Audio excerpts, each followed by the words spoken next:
السلام عليكم ورحمة الله وبركاته.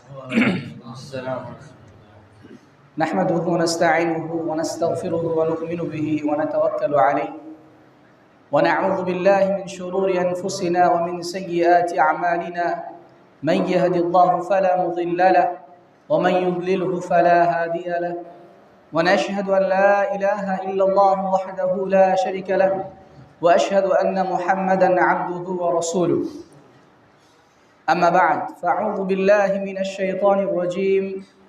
بسم الله الرحمن الرحيم. لقد كان لكم في رسول الله أسوة حسنة. শ্রদ্ধেয় সম্মানিত আজকের মজলিসের মুসল্লিবৃন্দ, প্রশংসা আছে মহান রবের নিমিত্তে জ্ঞাপন করি, যিনি আমাদেরকে এরকম একটি বরকতপূর্ণ মজলিসে বসার তৌফিক দান করেছেন। শুধু তাই নয়, আমাদের মতোই অনেকেই আল্লাহ সুবহানাহু ওয়া তাআলা তাদেরকে তৌফিক বা তাদেরকে সে ভাগ্য দান করেনি। এটা বিশেষ একটি নিয়ামত আপনার প্রতি, একটি রহম, করুণা, দয়া যে আপনি আসতে পেরেছেন মসজিদে। আমি মানলাম যে আপনি আমল করলেন না আমার কথার উপর, বা যতজন আলেম উলামা এখানে বক্তৃতা দিবে, কোরআন ও হাদিসের আলোচনা করবে, আপনি মানলেন না, আপনি তার উপর বিশ্বাস করলেন না, আপনি আসলেন। এই যে আসার যে একটা রহমত, একটা দয়া, বরকত, এটাই অনেক আপনার জন্য। তাহলে যারা এখন আমরা উপস্থিত হতে পারিনি এরকম একটি বরকতপূর্ণ মজলিসে, তারা হতভাগা। আল্লাহ তাদের উপর রহম উঠিয়ে নিয়েছে। হয়তো আল্লাহ তাদেরকে ধন সম্পদ আরও বিভিন্ন প্ল্যাটফর্মে সম্মানিত করেছে, কিন্তু তার থেকে অগণিত লক্ষাধিক বেশি আল্লাহ আপনাকে সম্মানিত করেছে। আপনার প্রতি লক্ষাধিক দয়া যে আপনি এরকম একটি বরকতপূর্ণ মজলিস আসতে পেরেছেন। তাই তার উপর শুকরিয়া জ্ঞাপন করি প্রত্যেকেই, আলহামদুলিল্লাহ। দুরূদ ও সালাম বিবর্ষিত হোক মুহাম্মদ সাল্লাল্লাহু আলাইহি ওয়াসাল্লামের উপর। আল্লাহুম্মা সাল্লি আলাইহি আল্লাহুম্মা বারিক আলাইহি।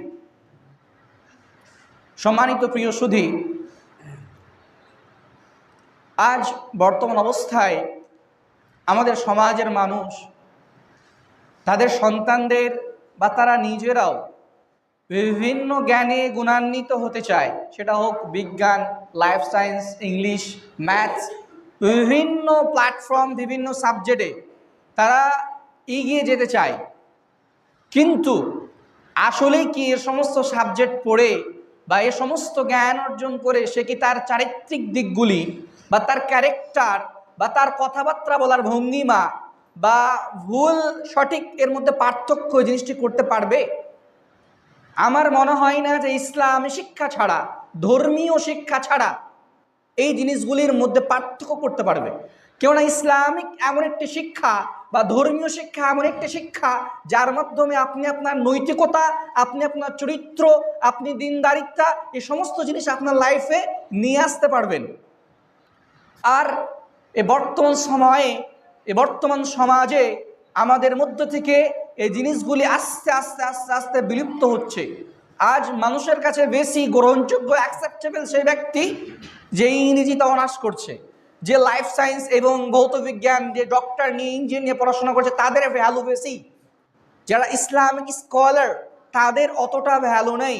অর্থাৎ মানুষ তাদেরকে 2 টাকার মূল্য দেয় না, 4 আনার মূল্য দেয় না।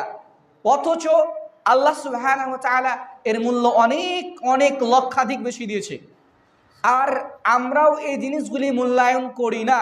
তার কারণে আমাদের সমাজ আস্তে আস্তে ধ্বংসের দিকে এগিয়ে যাচ্ছে। আমাদের সমাজ থেকে নামাজ, রোজা, হিংসা, বিদ্বেষ এগুলো আস্তে আস্তে বাড়ছে। কেমন বাড়ছে জানেন? যেমনটি সৌদিয়া অর্থাৎ মুহাম্মদ সাল্লাল্লাহু আলাইহি ওয়াসাল্লাম আসার পূর্বে যে আরব জাতির মধ্যে কোনো নৈতিকতা ছিল না, চরিত্র ছিল না, তারা যেমন গাছপালা, পশু প্রাণীদের ইবাদত করতো, তাদেরকে পূজা করত, তাদের সাজদা করত, পাথরের, জিনের, পাহাড়ের, ওইরূপ আমাদের সমাজেও আসতে চলেছে। আজ আমাদের সমাজেও মানুষের মধ্যে বিশ্বাস আস্তে আস্তে উঠে যাচ্ছে। আজ তারা নানা ধরনের তাবিজ, নানা ধরনের জিনিসের প্রতি বিশ্বাস। তারা মনে করছে এর মাধ্যম দিয়ে আমি উপকৃত হব, এর মাধ্যম দিয়ে আমি ভালো হব। কিন্তু আদৌ সেটা হতে পারে না, ইল্লা মার রহিম, যদি আল্লাহর রহমত না থাকে। শুধু তাই নয়, সেই ইতিহাস যদি আমরা রিসার্চ করি, গবেষণা করি, তাহলে আমরা বুঝতে পারবো যে সে সমাজ কতটা নিম্ন শ্রেণীর ছিল, সে সমাজের মধ্যে কতটা অন্ধকারে আচ্ছন্ন ছিল সে সমাজ কিভাবে মুক্তির দিকে আসলো, সে সমাজ কিভাবে সঠিক পথের দিকে আসলো। এর মূল রিজন, মূল কারণ হচ্ছে এই মহাগ্রন্থ আল কোরআন। আজ আমাদের মধ্য থেকে, আজ আমাদের সমাজে এই ধর্মীয় শিক্ষা সবথেকে বড় একটা প্ল্যাটফর্ম, সবথেকে বড় একটা গ্রন্থ এই মহাগ্রন্থ আল কোরআন শিক্ষা আমাদের সমাজ থেকে আস্তে আস্তে বিলুপ্ত হচ্ছে, আস্তে আস্তে চলে যাচ্ছে।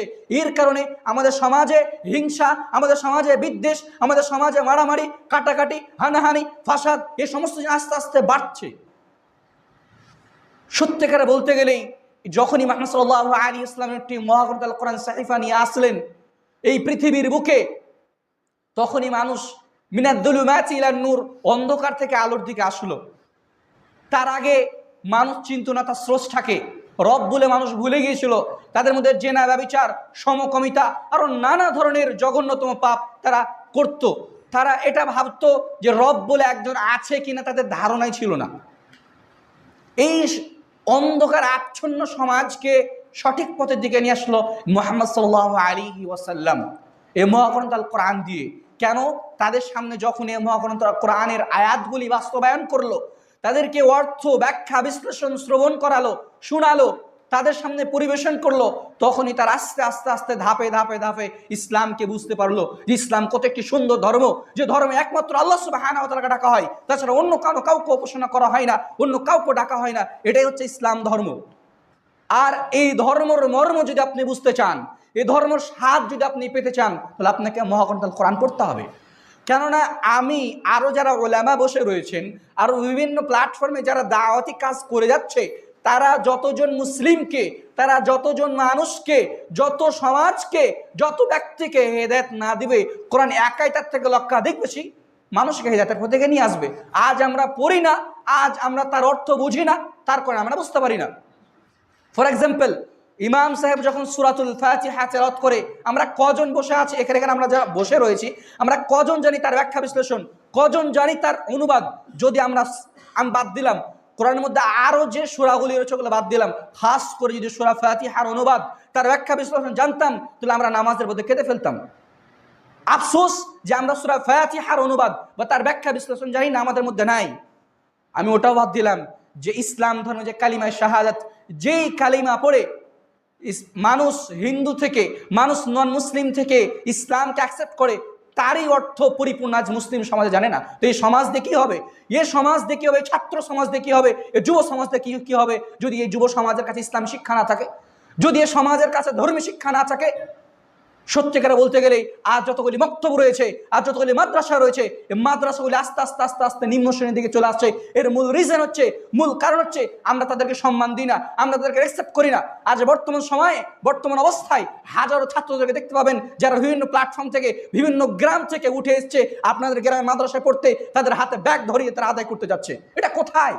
আজ আমরা কোথায় ইসলামকে সম্মান করলাম? আমাদের নৈতিকতা কোথায়? আমাদের মান সম্মান কোথায়? যে আমরা নিজেরা আমাদের নিজের ধর্মকে সম্মান করি না, রেসপেক্ট করি না। যে যারা পড়তে আসছে, ধর্মীয় শিক্ষা অর্জন করতে আসছে, তাদেরকে ব্যাগ হাতে ধরিয়ে দিয়ে বাড়ি বাড়ি চাইতে পাঠাচ্ছি সে রৌদ্রের তাপে। তাহলে আমরা নিজেরা আমাদের ধর্মকে সম্মান করি না, তাহলে আমাদের সমাজ আস্তে আস্তে ধ্বংস হবে না তো কোথায় যাবে? হে আমার প্রিয় ভাই ও বোন, সত্যিকার অর্থে বলতে গেলে এটাই যে আমাদের সমাজে যতক্ষণ পর্যন্ত কোরআনে শিক্ষা না আসবে, ধর্মীয় শিক্ষা না আসবে, শিরক বিদআতের মধ্যে পার্থক্য না বুঝতে পারবে, ততক্ষণ পর্যন্ত এ সমাজ অন্ধকারের দিকে আস্তে আস্তে এগিয়ে যাবে, এ সমাজ আস্তে আস্তে ধ্বংস হবে। আর যতক্ষণ পর্যন্ত এই ধর্মীয় শিক্ষা থাকবে, এ কোরআনে শিক্ষা থাকবে, এরকম মাজলিস থাকবে, ততক্ষণ পর্যন্ত ইসলাম টিকে থাকবে। যেই দিন আপনারা আর সম্মান করবেন না, আর 5 পয়সার মূল্যায়ন করবেন না, সেই দিন আর 0% মানুষ আল্লাহকে ডাকবে না। আমরা 0% হলেও আজকে মূল্যায়ন করছি বলে মাদ্রাসা মসজিদ টিকে রয়েছে, কিন্তু যতটা করা দরকার, যতটা সম্মান মান মর্যাদা আলিমদেরকে দেওয়া দরকার, ততটা আমরা করি না, ততটা ভ্যালু দিই না। যতটা ভ্যালু দিয়ে একজন ইঞ্জিনিয়ার ছাত্রকে, যতটা ভ্যালু দিয়ে একজন ইংরেজি অনার্স করা ছাত্রকে, ততটা ভ্যালু দিই না এই মাদ্রাসায় পড়া ছাত্রদেরকে। 5 পয়সা মূল্যায়ন করি না আমরা। আমাদের উচিত ছিল যে আমাদের চাষ করা যে জমির মাল সেটা মাদ্রাসায় পৌঁছে দিয়ে আসা, আমাদের উচিত ছিল সে জাকাতের মাল পৌঁছে দিয়ে আসা মাদ্রাসায়, কিন্তু আমরা তা করি না। আমরা তাদেরকে আসতে বাধ্য করতেছি। কেন আমরা দিতে চাই না? তার জন্য তারা বাড়িতে চাইতে আসছে, তারা গ্রামে গ্রামে চাইতে আসছে।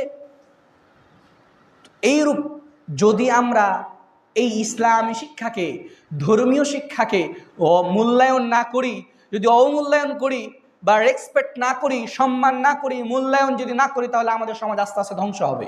আর এটা হচ্ছে বাস্তব রিয়ালিটি। আপনি দেখুন আজকের সমাজে হিংসা কতটা বেড়ে চলেছে। মারামারি, হানাহানি, সামান্য জিনিসের জন্য মারামারি, সামান্য জিনিসের জন্য হিংসা। কেউ বড় হচ্ছে তাকে বড় হতে পা ধরে টানছে তাকে। তো এগুলো কেন হচ্ছে? আর এই জিনিসগুলো আপনি সে বিজ্ঞানে পাবেন না, ইংরেজি অনার্স করতে গিয়ে পাবেন না, ইঞ্জিনিয়ার কোর্স করতে গিয়ে পাবেন না। আপনি পাবেন কোথায়? কোরআনে। আপনি পাবেন কোথায়? হাদিসে। তাহলে আপনাকে এই জিনিসে পার্থক্য করতে গেলে, সঠিক ভুলের মধ্যে পার্থক্য করতে গেলে কোরআন মাজিদ পড়া অবশ্যক। শুধুমাত্র আরবি পড়া নয়, তার অর্থ, তার ব্যাখ্যা, তার বিশ্লেষণ করতে হবে। আপনি আরবি পড়ে কি বুঝতে পারবেন? তোতা পাখি।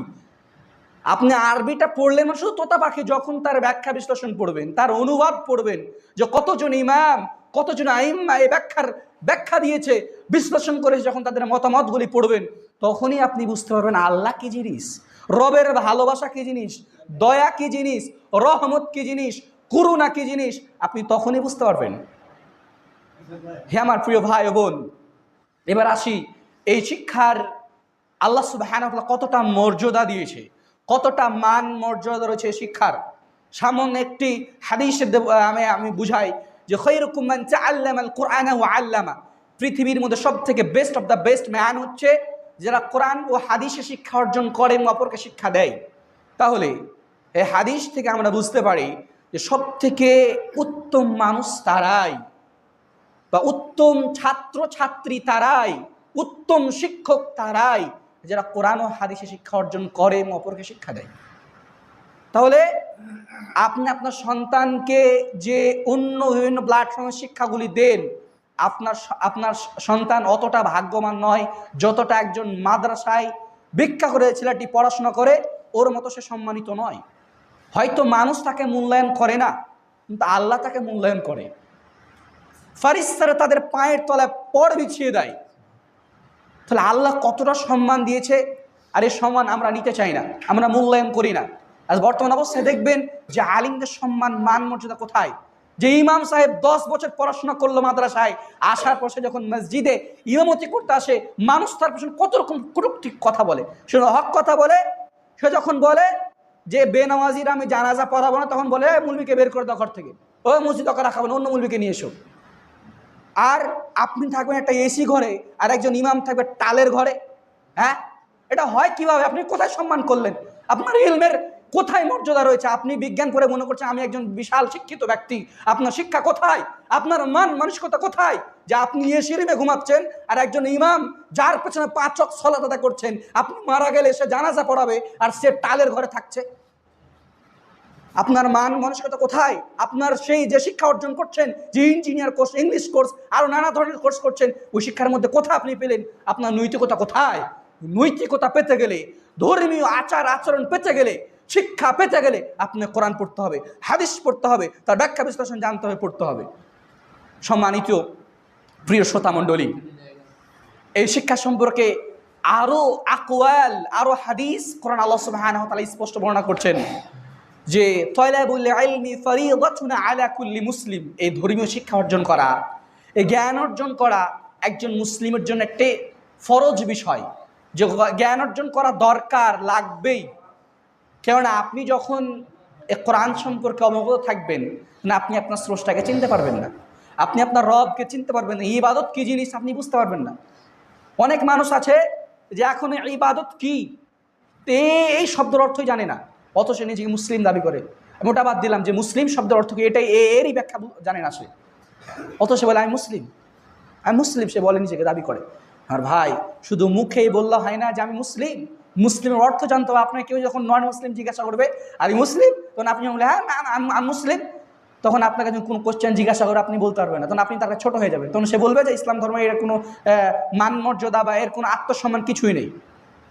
নিজের ধর্ম, এটা গর্ব করা উচিত। আল্লাহ আমাকে ইসলাম ধর্মে জন্মগ্রহণ করিয়েছে, এটা আপনার জন্য গর্বের বিষয়।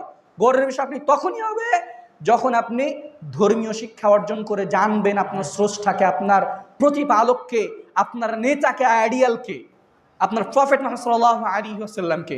আরও একটি জিনিস আমাদের সমাজে দেখা যায়, যারা আমরা মসজিদের কমিটি, মাদ্রাসার কমিটি, আরও বিভিন্ন প্ল্যাটফর্মে আল্লাহ যাদেরকে সম্মান দিয়েছে, মান মর্যাদা দিয়েছে, তারা ইসলাম ধর্মের অনুসারী হয়েও তারা তাদের সন্তানকে যে সমস্ত লাইনে প্ল্যাটফর্মে পড়ায়, তারা এই ধর্মীয় শিক্ষা অর্জন করতে পারে না। তাদের ক্যারেক্টারগুলি দেখবেন যে তাদের ক্যারেক্টারগুলি আর ইহুদি খ্রিস্টানদের ক্যারেক্টারগুলি একই, কোনো পার্থক্য নেই।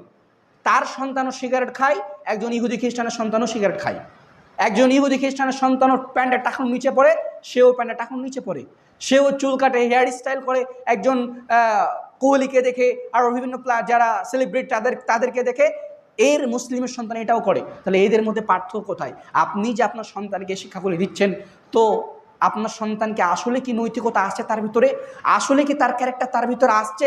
ইসলামিক ধার্মিকতা তার ভিতরে আসছে? তার ভিতরে আসছে না। এই জিনিসগুলি আপনাকে যদি শিক্ষা দিতে হয়, তাহলে ধর্মীয় শিক্ষা আপনার জন্য বিশাল একটি রূপ ধারণ করতে হবে। এই শিক্ষার জন্য মূল্যায়ন করতে হবে। শুধু তাই নয়, এর আগেও মুহাম্মদ সাল্লাল্লাহু আলাইহি ওয়াসাল্লামের ক্যারেক্টারকে ফলো করা, মূল্যায়ন করা, যেমনটি আল্লাহ সুবহানাহু ওয়া তাআলা নিজে বলছেন তার রাসূল তার নবী সম্পর্কে, যে লাকাদ কানা লাকুম ফি রাসূলিল্লাহি উসওয়াতুন হাসানাহ in the life of messenger the best ideal for you. অবশ্যই মুহাম্মদ সাল্লাল্লাহু আলাইহি ওয়াসাল্লামের মধ্যে রয়েছে তোমাদের জন্য উত্তম চরিত্র, উত্তম ক্যারেক্টার, উত্তম আখলাক। সম্মানিত প্রিয় সুধী, যে এই জ্ঞান অর্জন করা সম্পর্কে আরও যে ফজিলাতগুলি রয়েছে, তার মধ্যে আরো একটি ফজিলাত হচ্ছে মান সালাকা তারিকান ইয়ালতামিসু ফিহি ইলমান সাহালাল্লাহু লাহু বিহি তারিকান ইলাল জান্নাহ। অর্থাৎ আপনি যখন জ্ঞান অর্জন করার জন্য বাড়ি থেকে কোনো একটি দূর সফর করবেন, অর্থাৎ দূরের দিকে আপনি পাড়ি দিবেন, ফর এক্সাম্পল আপনি হুগলি থেকে দিল্লির দিকে, হুগলিতে মুম্বাইয়ের দিকে কোরআন ও হাদিস শিক্ষা অর্জন করার জন্য, অর্থাৎ আপনি জানছেন যে হুগলি ডিস্ট্রিক্টের মধ্যে কোনো ভালো আলিম নেই, আমাকে যদি ধর্মীয় শিক্ষা হাই লেভেলে অর্জন করতে হয়, আমাকে মুম্বাই পাড়ি দিতে হবে, দিল্লি পাড়ি দিতে হবে। আপনি যখনই এ পাড়ি দিবেন, তখনই আল্লাহ সুবহানাহু বলছেন যারা এরকমভাবে বের হয়, আল্লাহ সুবহানাহু তাদের জন্য জান্নাতের রাস্তাকে সহজ করে দেবে। ভাবতে পেরেছেন? তাহলে যারা এই শিক্ষাগুলিকে অমূল্যায়ন করে, মান মর্যাদা দেয় না, তারা কত হতভাগা, তারা কত হতভাগা যে আল্লাহ যে জিনিসটাকে সম্মান দিচ্ছে, মান মর্যাদা আল্লাহ সুবহানাহু জিনিসটি দিয়েছে, সেই জিনিসটি মানুষ মূল্যায়ন করে না, মান মর্যাদা দেয় না।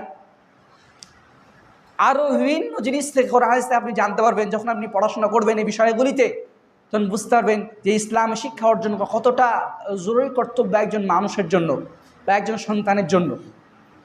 আমি তো মনে করি যে সন্তান বা যে পিতামাতা তার সন্তানকে ইসলামী শিক্ষা দেয় না, তার মতো হতভাগা পৃথিবীতে আর কেউ নাই। কেন? সে যখন মারা যায়, সে যখন অর্থাৎ তার যে গার্জিয়ান প্যারেন্টস যখন মারা যায়, মারা যাওয়ার সঙ্গে সঙ্গে তার সন্তান তার জানাজাটা পড়াতে পারে না। এটা হতভাগের বিষয় নয়? এটা কি দুঃখের বিষয় নয় যে আমার সন্তান যাকে আমি অনেক কিছু ভাবলাম, তার জন্য কোটি কোটি টাকার মালিক করলাম, ব্যাংক ব্যালেন্স দিলাম, বাড়ি গাড়ি তৈরি করে দিলাম, আমি আজ পৃথিবীতে বিদায় নিচ্ছি, সে আমার জানাজাটা পড়তে পারবে না, সে আমার জন্য 2 হাত তুলে দোয়া করতে পারবে না, সে আমার জন্য 5 টাকা দান করতে পারবে না? তাহলে আমরা হতভাগা নই? হ্যাঁ, এই জিনিসগুলো যদি আমরা শিক্ষা না দিই, তাহলে আমরা কোথায় যাব? আর আমাদের মধ্যে কোথায় মুসলিমের পরিচয়, ইসলাম ধর্মে আমাদের মধ্যে কোথায় পরিচয় আমাদের মধ্যে? হ্যাঁ আমার প্রিয় ভাই, এই জিনিসগুলোর প্রতি ধ্যান দেওয়া উচিত। আরও একটু কথা আপনার সন্তানকে তৈরি করার দিক দিয়ে, যে যেমন আপনি আপনার দৈনন্দিন জীবনে যে সমস্ত জিনিসগুলি, ইনকামের সোর্স যেগুলো রয়েছে, ওগুলোকে যেমন আপনি মূল্যায়ন করেন, তেমনিভাবে আপনার সন্তানকে মূল্যায়ন করতে হবে। যে সেটা আপনার একটা সঞ্চিত সম্পদ, এমনভাবে তাকে সঞ্চয় করে রেখে যান পৃথিবীতে, যেন মারা যাওয়ার পর তার থেকে নেকি নিতে পারেন। যেমন একটা হাদিসে বলা হয়েছে যে মানুষ যখন মারা যায়, ইদা মাতাল ইনসান ইনকাতা আনহু আমালু, তার সমস্ত আমল বা মানে বন্ধ হয়ে যায়। আমি যখনই মারা যাব, আমার সমস্ত আমলের দরজা বন্ধ হয়ে যাবে, 3টে ব্যতীত, সাদকায়ে জারিয়া, আর ওই সন্তান, যে সন্তানকে আপনি এমন শিক্ষা দিলেন বা এমন তাকে চরিত্র ধার্মিকতা শেখালেন, যার মাধ্যমে আপনি মরার পর অনেকেই বেঁচে থাকবেন। অর্থাৎ যখন সে দাওয়াতি প্ল্যাটফর্মে কাজ করবে, আপনার জন্য হাত তুলে দোয়া করবে, তখন আপনি প্লাস পয়েন্ট পাবেন না? আপনার প্লাস পয়েন্ট পাবেন। আর সব থেকে বিষয় হচ্ছে এটাই, যখন একজন বাবা মারা যায়, সব থেকে বড় যেটা পাওয়ারফুল যেটা হয়, যে তার সন্তান তার জন্য দোয়া, সন্তানের দোয়া এটা বিশাল একটি জিনিস। সন্তানের কাছ থেকে দোয়া নেওয়া, যা আজ আমাদের সমাজে এই জিনিসগুলি পিছিয়ে রয়েছে। তো এই জিনিসগুলিকে মূল্যায়ন করা বিশাল একটি গুরুত্বপূর্ণ জিনিস। আল্লাহ সুবহানাহু ওয়া তাআলা যেন আমাদেরকে খাস করে এই ধর্মীয় শিক্ষা, ইসলাম শিক্ষা অর্জন করার তৌফিক দান করুন, আমিন। রব্বানা আতিনা ফিদ দুনিয়া হাসানাতাও ওয়া ফিল আখিরাতি হাসানাতাও ওয়া কিনা আযাবান নার। রব্বানা যালামনা আনফুসানা ওয়া ইল্লাম তাগফির লানা ওয়া তারহামনা লানাকুনান্না মিনাল খাসিরিন। রব্বি জিদনি ইলমা ربي زدني علما اللهم صل على محمد وعلى ال محمد كما صليت على ابراهيم وعلى ال ابراهيم انك حميد مجيد والسلام عليكم ورحمه الله وبركاته.